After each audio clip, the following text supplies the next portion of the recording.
Hello and welcome to IANDs. If you enjoy and appreciate this channel, please consider pressing the thumbs up button and the subscribe button to help this channel to grow and flourish. Thanks so much. The following stories are all near-death experiences from the archives of the International Association for Near-Death Studies. These particular accounts all took place while the people were in hospital.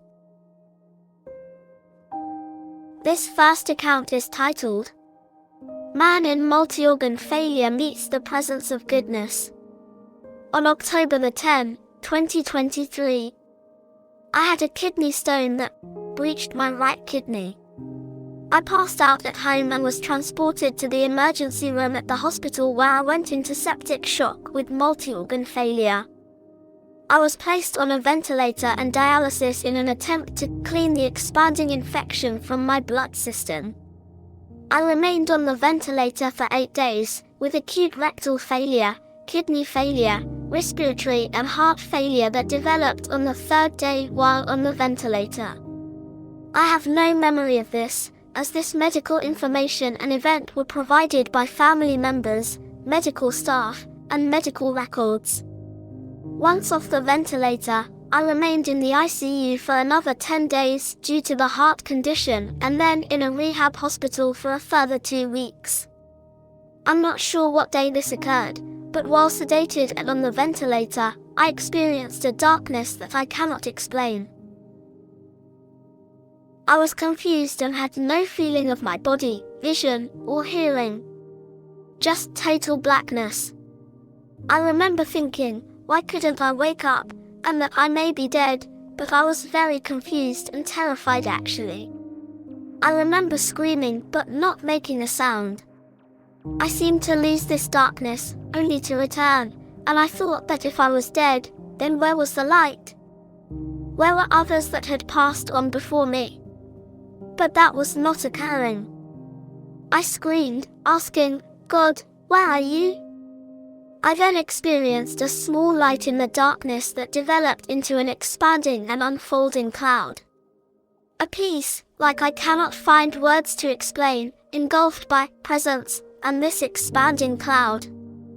I envisioned, felt, and was shown, not sure how to explain this, bands of feelings of love, comfort, bliss, peace, compassion, and I received a word, not audible, but more of a knowing that I was shown. Again, I have a difficulty explaining this, and the word was goodness. I felt an overwhelming goodness, and I was invited to step into this presence, which I did, almost without even thinking about it. I felt weight and other negative attachments being washed off my presence, and I was consumed by this overwhelming presence. I had feelings which I have never experienced.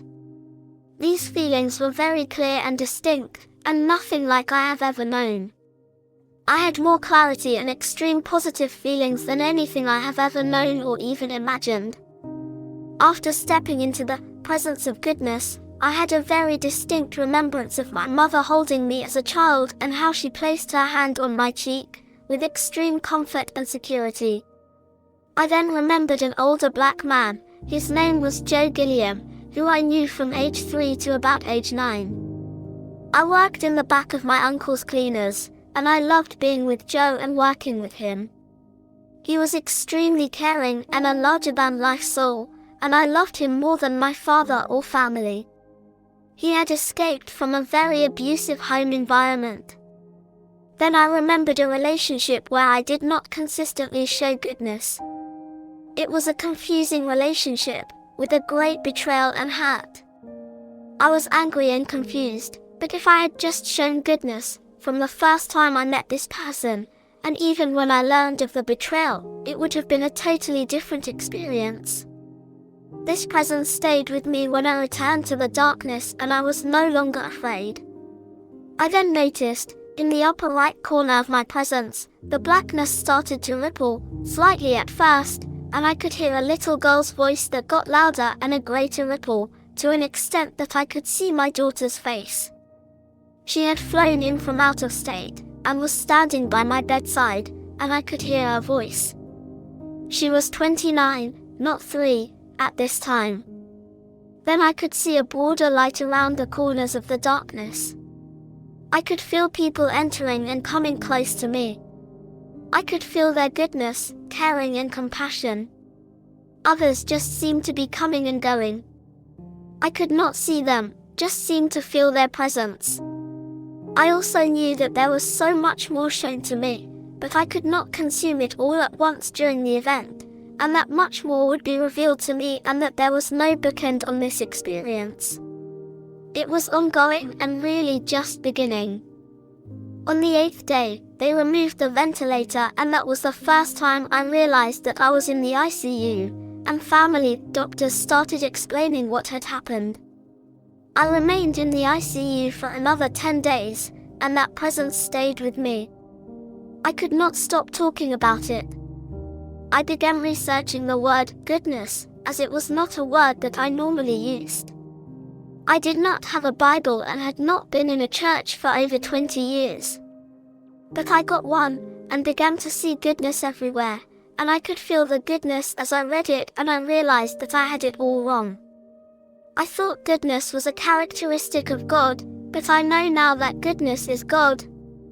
I have continued researching this goodness as the awareness of it dominates my being. I returned home, and I was so aware of the difference from the realm that I experienced and the physical world, which is so heavy and takes so much from us just to be here. I still struggle with the balance. I have miracles every day, as I think of things and people, and they come into existence, often with no effort on my part. And I have frustrations and confusions with where I am, and what was the purpose of things. I survived this septic shock event, and the medical staff did not think I would live. I am getting better and stronger. But I'm still under medical care as my heart has not yet returned to normal. Much more is to come, and I am much better at sharing this than typing it. The 10th of June 2024. Thus next account is called During Brain Surgery, Man Receives the Gift of a Visit Home.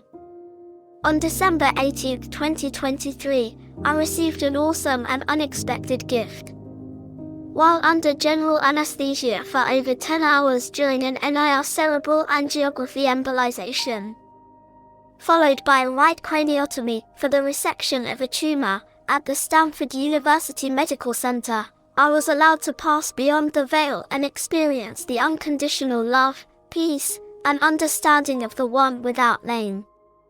I received love and forgiveness beyond description. I felt like I was back at the place I belonged, where I was a part of everything ever.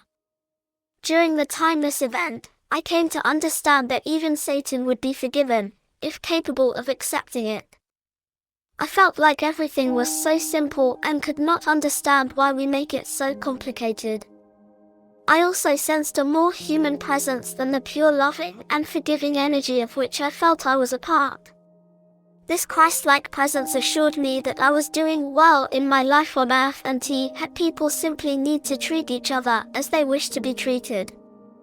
I was given the choice to go to the light and stay in the sense of peace, love, understanding and knowledge, or to return to my physical body. Without much consideration, I chose to return to material life, knowing that I would be back when it was my time. I then received a sense of the number 22. I am not sure exactly what it meant at the time, but I have come to believe that is how many years that I have left on earth. My mother is 82, almost 22 years older than me. I regained consciousness in the ICU with a sense of being born again, but with the memory, intelligence and experience that I had acquired during my 60+ years of life so far. I was very happy to hear that both medical procedures were complete and that I would not be going back under general anesthesia. I became a little preoccupied with clearing out the mucus that had built up in my throat. Some of that preoccupation is detectable in the only post-surgery video clip that my wife recorded of me in the ICU. In my mind, I felt like the mucus was the last remnants of evil in my body and I wanted it gone. Of course, I didn't tell the nurses, doctors or my wife that I thought the mucus was a manifestation of evil. They would think that I had lost my mind, which I hadn't. The ICU night nurse made sure that I knew that the tumor that was removed during my craniotomy was a meningioma and it did not contain any brain tissue. So, I still had my whole mind. If anything, I was feeling like I had more than my whole mind. I had a new understanding of my spirit life beyond my body and the material world. I had been given the answer to life, the universe, and everything, but in my case it involved the number 22, not 42. That account was submitted in June 2024. This account is called Teen Experiences Bliss While in Hospital. When I was a boy of 14, I had osteomyelitis that was mistreated by doctors, resulting in a trip to ER in Anaheim, California.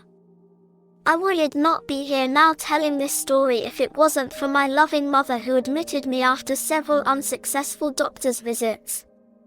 A poison pocket had lodged on my left shoulder and burst after a doctor used heat and electrical treatments, spreading the poison throughout my body.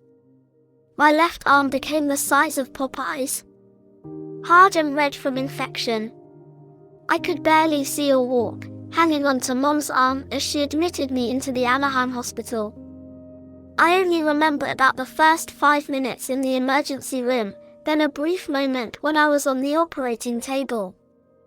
I awoke 2 weeks later, naked, sandwiched in between two extremely cold, black ice blankets, staring at a red LED display, my temperature 103, with M4 in my left arm, monitors and other devices. What the hell just happened to me, was the first thought that came to mind as I lay there wondering.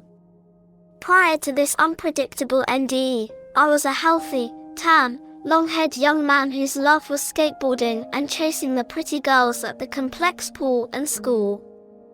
A therapist years later said that it was possibly related to me internalizing an epic childhood wound when I was 12, the divorce of my loving parents. It was very difficult to re-enter the world after a month-long hospital stay and accept the fact that I had a new stepfather to deal with, so much unlike my wonderful, vaudeville, magician father I spent my precious childhood time with. The other side was pure bliss as I floated in the cosmic soup of another dimension, which makes it a challenge to tolerate the nonsense that goes on in this 3D world of ours. Always hungry for spiritual truth, I'm now a recent student of Self-Realization Fellowship and I'm working on my first film. I thank God for the experience and getting me through that experience, as well as for my loving mother who is now on the other side. This account is dated the 28th of July 2021. This next near-death experience is titled 5-year-old girl has ski accident and almost dies of allergic reaction in hospital. The year was 1986. I had just gotten permission to take one last run down the ski hill. I was 5-year-old on a mission to follow a hidden trail through the woods. We placed Skittles down so we could take the same track.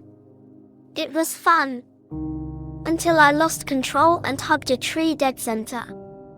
It knocked me unconscious. I bled out of my eyes and ears, all over the white snow and my white bunny hat.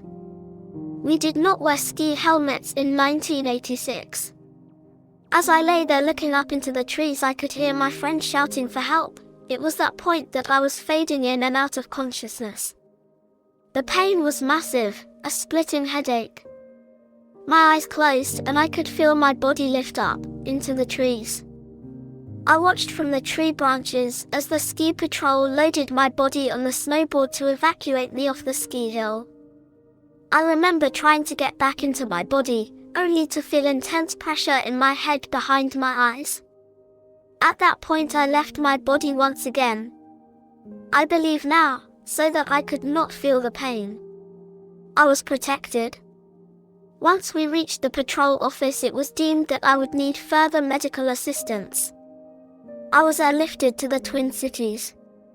The doctors on call opted for a CAT scan to investigate the injuries. They had to inject me with IVP dye. It was the dye that took my life. Little did the medical team understand that I was anaphylactic to IVP dye. This sealed my fate on the death trip. Once again, I left my body. I watched from the corner of the room as the doctors tried to revitalize my young body. At some point I left the hospital altogether and went to what I would consider heaven. I was 5. We were a Lutheran family who attended church every weekend. It was an easy identification to say that I sat with Jesus and God and was surrounded by many, many angels. We were next to a beautiful willow-like tree and I was held in utmost peace. There were no words exchanged, however, I felt like I was told a million stories about everything. I could feel and see, and touch music, and the smell was all-encompassing and ethereal.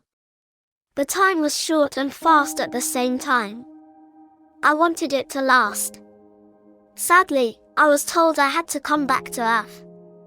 Upon returning to the hospital bed through the operating theatre light, I could hear intense shouting and beeping, blinding bright lights. I was only 5. I had suppressed all these memories until now. I grew up in a house where we did not talk about the experience. There was no processing, or talking about the dreams, nightmares that I had to go through to reach understandings. Everything I learned was of my own accord and by studying myself, my patterns, for 37 years. Now I am a mother to 6 amazing humans. They are my why and my reasons for being alive today. They are gifts and have special abilities that we share together. We understand each other very well. Lucid dreams, astral projecting, quantum healing and overachieving ideas. Just the tip of the perspective of my 3-ring daily circus. This whole experience has been a process of becoming and finding understandings. And the reasons why I am still alive today. That is the end of this account dated the 11th of April 2024. That's it for this video. Thank you for listening to I Am Words. Please press the thumbs up button and please subscribe.